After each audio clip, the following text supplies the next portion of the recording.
What's up, guys? We're back again today, and today we will be continuing on our Asagao Academy journey. So, let's get started. You'll be in Paris painting a diary... What? Okay, hold on. Where were we? Main characters have all the fun.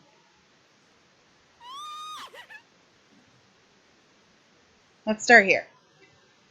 She dropped her hands and made a jokingly, I think, angry face. Main characters have all the fun. Okay, this is where we were. You'll be in Paris, painting a diorama or paper-mache lamp, anything postmodern. Then write a paper on design, or don't. That works too. But remember, this project will count for 10% of your final grade, so work hard. Sound good? The only response was a bitter murmuring. Miss Shizuka often ended with sound good, but she didn't care about the answer. All right, in the last few minutes of class, pick your partners and discuss your project plan. We'll continue next time. In a matter of seconds, almost all the desks in the classroom connected. I looked at Mai, but a girl, Mimi Santos, had already claimed her. Mai frowned at me as if to apologize. I scanned the classroom for the few other people that I had met, and finding them already paired. I was going to be the only one without a partner. Suddenly, the edge of a desk collided with mine. Hey. I guess we'll be working together. PBG sat in front of me with a cheeky grin. Didn't he sit on the other side of the room? How did he get his desk over here so quickly? I leaned over to look past him. He had left a gaping hole and several collapsed students in his wake. Seeing my gaze, he turned around. Oh, oops, sorry. He waved sheepishly. A boy glared at him. Well, for better or for worse, we're partners. I guess we are. Sorry. Why are you apologizing? Wait, no, that's not what I meant at all. You're super smart. I'm just sorry you're stuck with me. You're pretty smart too, though. Right? Not that I knew. I guess. But I hate schoolwork. I don't care about it at all. 10% of our grade depended on this project. Not that I'm not going to make you do it all. I may not like school, but I'm not going to let someone else fail just because I think it sucks.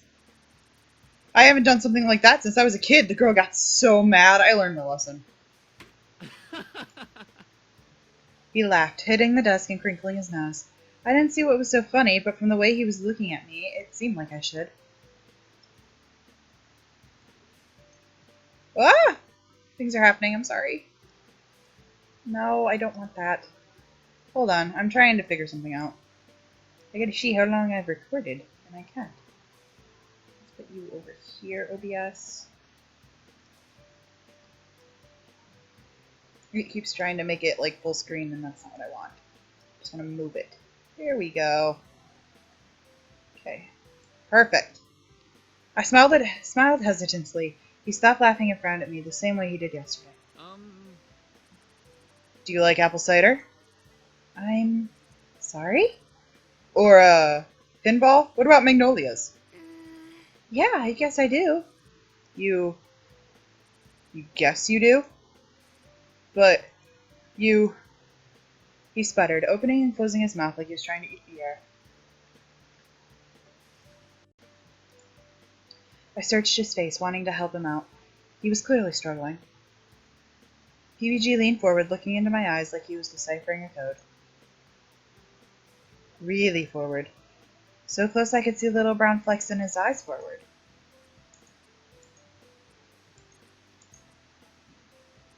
What? PBG moved away, his anxious look fading into a slight smile. Actually, don't worry about it. Don't worry about it? I was brainstorming a subject for our piece, but you didn't have any strong reactions to anything, so I guess we won't be doing those then. Like hell.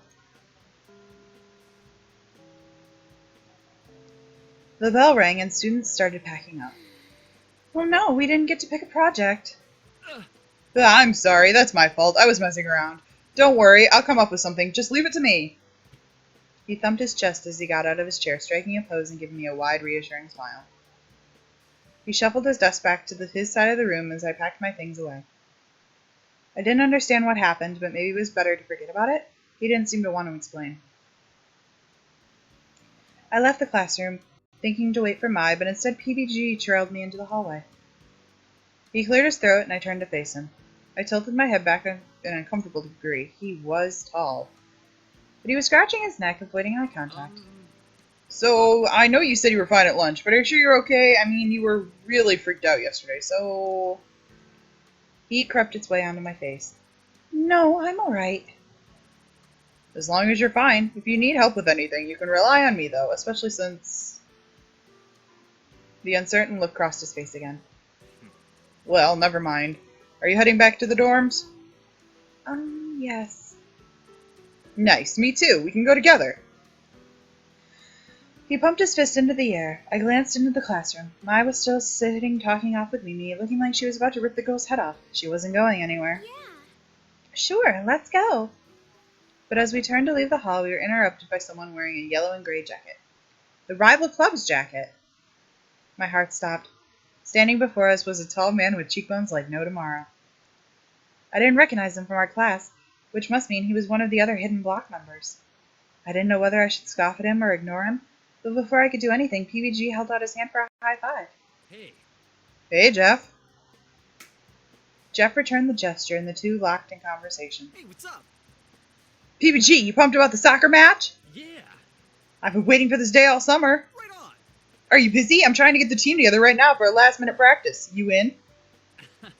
I am so in. I have nothing to do for the rest of the day. Are my cleats still in your locker?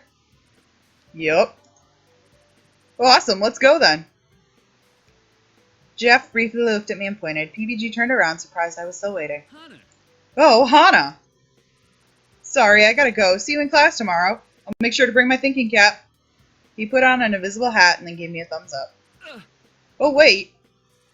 Do you want to come to our game? It's in a few weeks, and the first one of the year, so it'd be really cool if you came to watch us.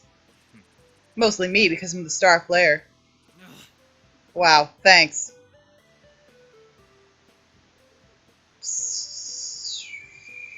PBG's cool. Let's go. Yeah.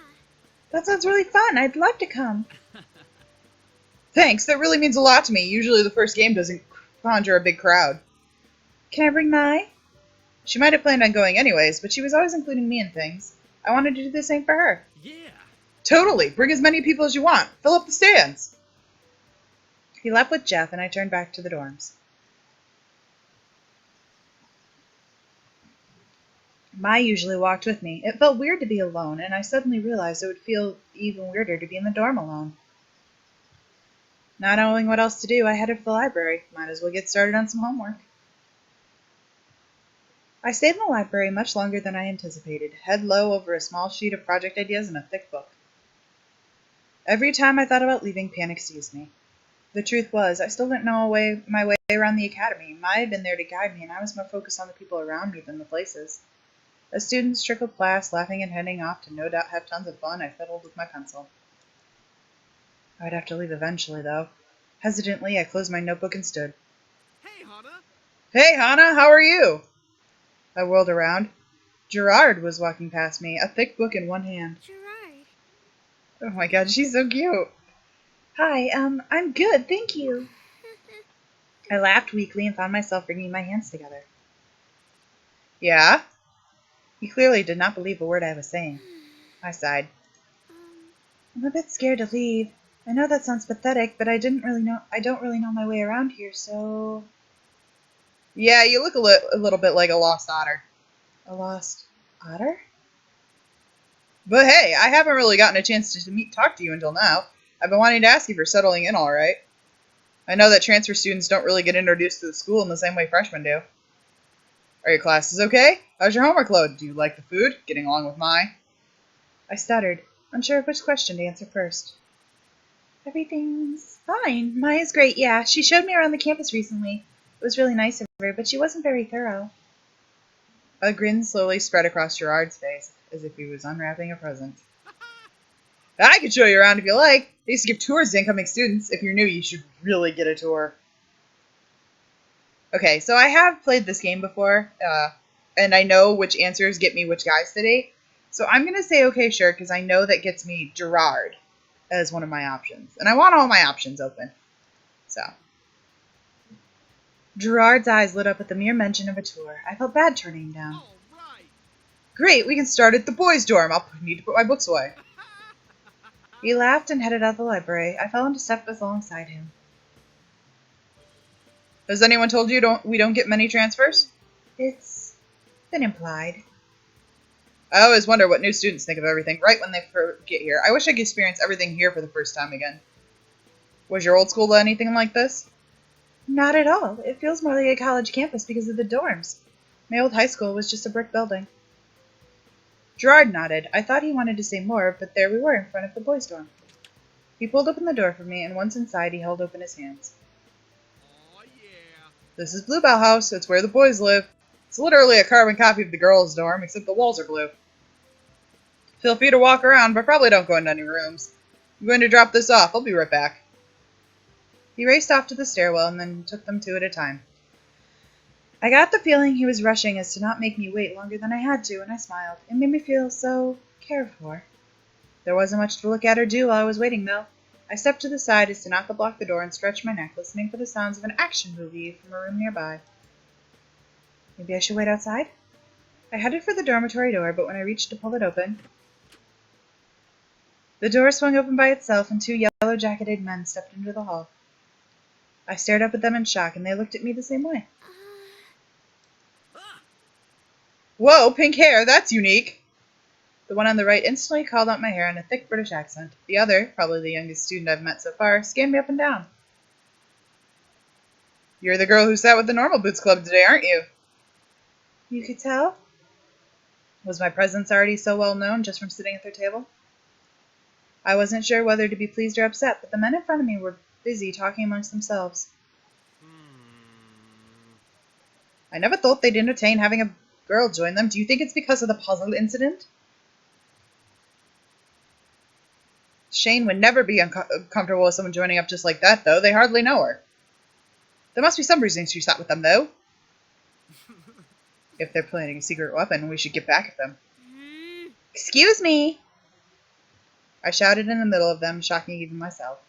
I wasn't usually so loud or forward, but the way those two were bickering gave me the impression that if I didn't stop them, they'd keep going on forever. I'm right here. You can just ask me something if you're confused. Hey.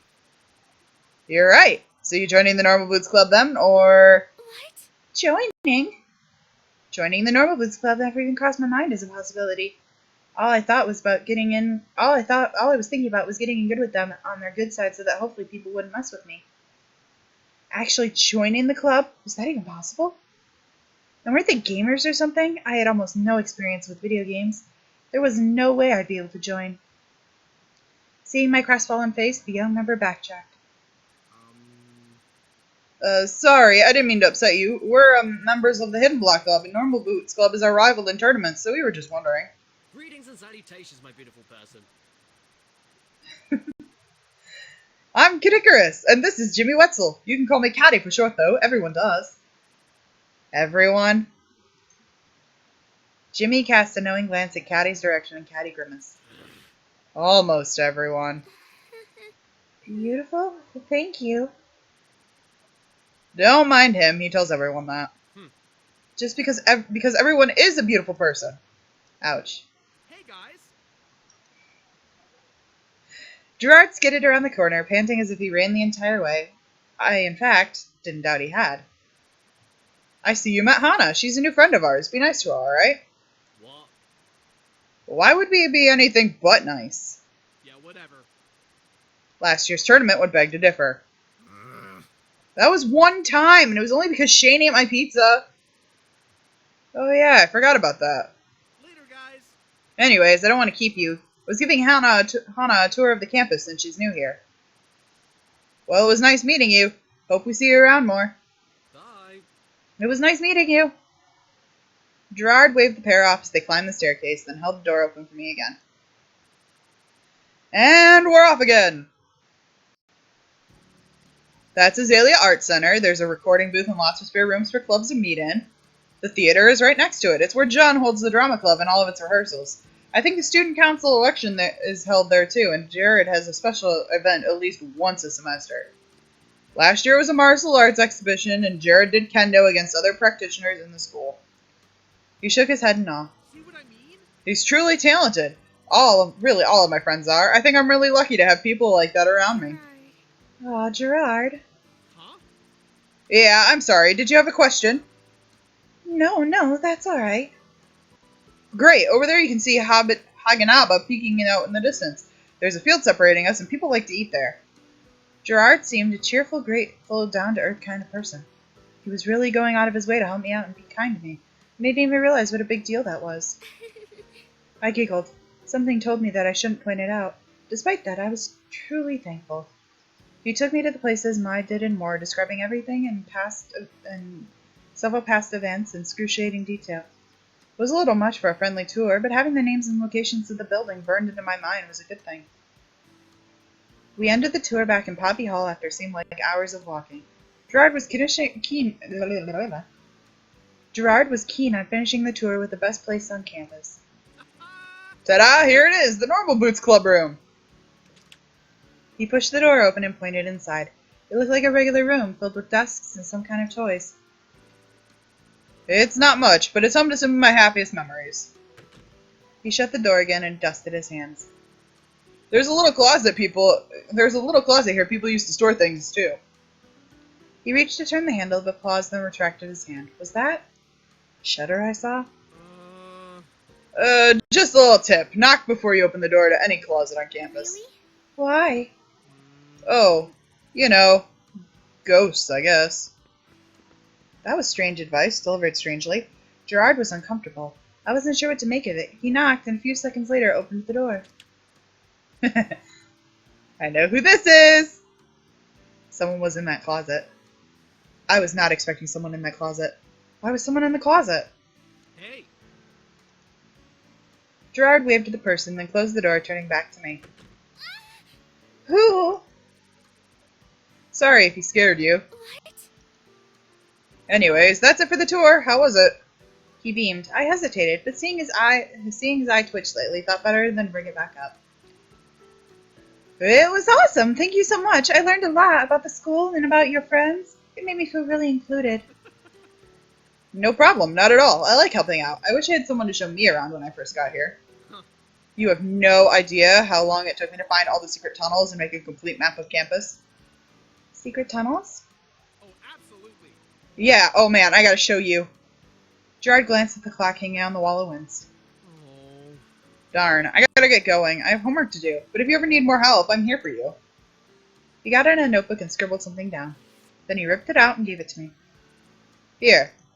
My phone number, dorm number, address, parents' phone number, emails, Facebook, and blipper information. Don't hesitate to ask me anything. See you later. I'll see you later, Hana. It was really great spending time with you. Just like that, he was gone. I put the paper in my bag, chuckling softly to myself, and paused. I had to check. We were in front of the supplies closet the whole time, and I had fought the urge to open the door after Gerard closed it. Now I was going to see who was in there. Darkness. The light was off this time. I slid my hand across the wall, looking for the switch, and flipped it. There was no one in the closet. I froze, still as the paints and construction paper that lined the walls. He wasn't in here, and this was the only exit. I closed the door, blinked hard, and walked straight back to my dorm room. Forget about it. Just forget about it. Ignoring that last incident, Gerard truly went out of his way to show me he was thinking about me. In fact, I got the impression he was this way for everyone, maybe even everything. He was thorough, very thorough, and when he wanted to help you, he did everything in his power to do so. Maybe it hadn't meant much to him, but it meant a lot to me. I returned to the dorm and crawled into bed with a smile on my face, ready to take on the next day. This time I knew I wouldn't get lost. And this is where I'm going to end this episode today. Thank you guys for watching. We're getting to the point where we get to choose our guy. That'll be exciting. If you have any suggestions over who I should choose, let me know down below. And with that, I will talk to you guys later. Bye!